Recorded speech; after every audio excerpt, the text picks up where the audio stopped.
lagi sama kita. Kita sekarang mau review rumah Kazumi dari Dezora. Ini kita mau review yang tipe 18. Ayo ikutin kita. Nah, kita udah sampai nih di rumah contoh 8+ dan ini penampakannya. Sekarang kita udah sampai di pintu utamanya. Nah, ini untuk pintu utamanya kita udah menggunakan triple door lock system. Jadi ini bisa fingerprint, password, sama kunci manual. Nah, kita masuk.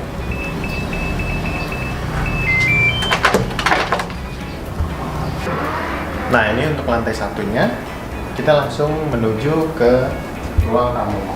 Nah, di lantai 1 terdapat area ruang tamu yang bisa digunakan untuk area tamu ataupun area ruang keluarga. Lalu kita menuju ke ruang dapur basah. Untuk di service area lantai 1 terdapat wet kitchen set. Dan wet kitchen set di lantai 1 ini sudah termasuk dalam setiap unit. Dan untuk di lantai 1 area service juga disiapkan untuk area menjemur pakaian.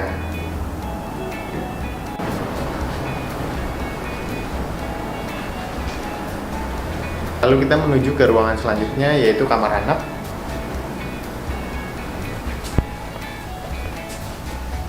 Untuk setiap kamar dilengkapi dengan kamar mandi dalam.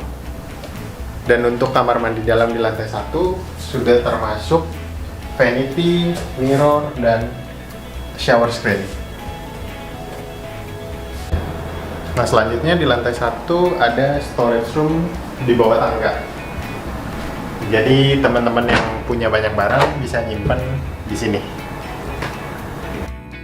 Dan untuk area ruang tamu terdapat jendela yang sangat besar yang bisa melihat langsung ke area taman. Nah, untuk area tamannya cukup luas ya. Jadi kita bisa gunain untuk taruh gazebo atau untuk landscape taman.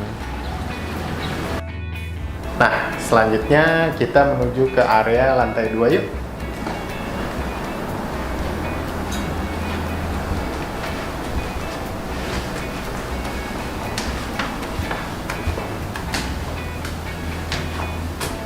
Udah sampai lantai 2. Nah, ini kita mau jelasin yang kamarnya dulu ya. Nah, ini untuk kamar anak. Jadi kalau untuk kamar anak ini ukurannya sama kayak yang di bawah. Jadi ada kamar mandi juga di dalam. Nah, ini kamar mandi juga udah full lengkap, dapetnya udah shower screen, kaca, kabinet, sama mesinnya udah dapet juga. Sekarang kita keluar. Nah, di sini ini ada meja makan untuk dining area dan ini udah high ceiling, jadi nggak pengap. Nah, di sini juga ada dry kitchen ya. Nah, untuk yang ini area living. Jadi kalau misalnya untuk area keluarga, kalau di bawah kan ada ruang tamu, nah di sini ada ruang keluarga, jadi private. Nah, ini ada cahaya juga dari balkon dan dari kaca belakang, jadi terang cahayanya. Untuk balkonnya sendiri kacanya udah pakai low E glass, jadi dia tahan panas sekitar 30%. Tuh. Nah, ini untuk semuanya untuk lantai 2 udah pakai marmer juga. Kalau yang ini ada powder room, jadi ini toilet tamu. Untuk di living room sendiri, ini kita udah sediain emergency lamp. Jadi kalau misalnya mati lampu, dia tahan selama 6 jam. Nah, terus ada juga intercom di sini. Jadi ini untuk akses komunikasi dengan satpam yang di depan. Kalau misalnya ada tamu, bisa komunikasi lewat sini. Gitu. Oke, sekarang kita ke lantai 3 ya.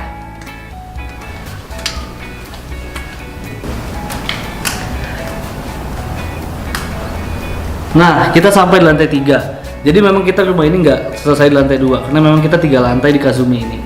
Jadi kalau bisa dilihat, yang bikin menarik di sini adalah kita punya koridor gitu. Jadi yang high ceiling tadi lantai 2 itu kita bisa dapat view-nya juga, selain sirkulasi bagus, terus ada pencahayaan juga bagus di sini karena ada kaca besar di situ. Lalu umumnya koridornya juga cukup luas. Jadi untuk taruh-taruh lemari kayak gini masih bisa. Jadi kalau ada yang punya sepatu banyak, yang punya tas banyak, ini masih bisa dipakai gitu. Terus di lantai 3 ini kita punya 2 kamar. Ada 1 kamar master dan 1 kamar tipikal. Mari kita lihat yang tipikalnya dulu. Nah, jadi kalau untuk kamar tipikal ini cocok untuk anak sih sebetulnya. Jadi secara desain juga kita buat untuk jadi kamar anak. Lalu kita juga punya pencahayaan di sebelah sini dan juga sama sudah dilengkapi dengan full set untuk bathroomnya. Jadi kita punya vanity, punya shower box dan lain-lainnya juga sudah dapat dari kita. Lalu untuk lantainya sendiri kita sudah pakai laminated floor. Itu sudah default sih dari developer gitu ya. Mari lanjut ke master bedroom. Di master bedroom ini kita juga punya space yang cukup luas. Jadi untuk pencahayaan kita juga punya dua, jadi bisa dari depan balkon sini dan dari belakang untuk mengarah ke taman. Jadi untuk siang hari juga pencahayaannya sudah sangat bagus sekali tanpa lampu, gitu. Nah menariknya adalah kita punya balkoni di lantai 3. Jadi kalau biasanya rumah 3 lantai itu balkoninya tetap di lantai 2 aja, cuma kalau kita selalu fokusin di master bedroom punya satu balkoni khusus. Jadi untuk teman-teman yang suka ngopi dan lain-lain ini bisa banget dipakai gitu ya. Dan kita juga di sini punya kamar mandi dalam seperti kamar yang lainnya. Dan kita juga ada dilengkapi dengan motion sensor di sini dan full set untuk bathroomnya sama seperti tadi kurang lebih. Gitu. Lalu fitur yang menarik lagi. Kita punya di master bedroom ini ada yang namanya panic button. Panic button itu kalau seandainya ada emergency terjadi di sini, tinggal di push aja, nanti ada strobo nyala di bawah dan security akan tahu kalau di rumah ini ada emergency. Gitu, jadi lebih cepat tanggapnya kayak gitu. Dan kita juga dilengkapi dengan smart plug, lalu ada motion sensor gitu. Kalau motion sensor saya yang mau sedikit dia tepat di situ, jadi kalau seandainya kita lewat itu baru nyala lampunya, dan kalau seandainya kita udah nggak ada lampunya mati sendiri gitu secara otomatis. Dan titiknya sebetulnya bisa dipindah, jadi bisa disesuaikan dengan kebutuhannya kalian. Nah, untuk review Kazumi 8 Plus-nya udah selesai sebetulnya. Kita sudah jelasin dari lantai 1, 2, dan ini lantai terakhir yang ketiga gitu. Mari kita kembali ke Eric dan Brenda. Oke, sekarang kan kita udah selesai review rumahnya. Jadi kita mau ngingetin lagi nih fitur-fitur apa sih yang dapat dari tipe 8 Plus ini. Jadi kita tadi ada free canopy, terus ada CCTV, ada motion sensor, terus di setiap kamar kita punya kamar mandi dalam. Terus apa lagi? Lalu sudah include juga dengan digital door. Dan untuk lantai 1 itu terdapat wet kitchen set. Dan untuk Kazumi setiap lantai sudah menggunakan marmer. Dan untuk kamar itu sudah laminate floor. Terus ada lagi nih, ada low E-glass untuk di balkon, setiap balkon lantai 2 dan lantai 3. Terus ada intercom juga di lantai 2. Terus ada gudang dan ruang cuci juga di depan. Terus ada apa lagi ya? Ada panic button, ada smart plug, terus ada emergency lamp yang tadi di master bedroom, di lantai 2 dan di dapur. Tuh. Nah, buat teman-teman nih kalau yang penasaran atau mau tahu informasi lebih lanjut tentang rumah Kazumi 8 Plus, bisa tanya-tanya sama kita langsung. Nanti di bawah kita tulis nih nomor kita masing-masing. Jadi ada Eric, bisa tanya ke Brenda atau ke saya Andre. Itu aja teman-teman buat hari ini. Terima kasih untuk perhatiannya. Sampai ketemu lagi. Bye. Bye.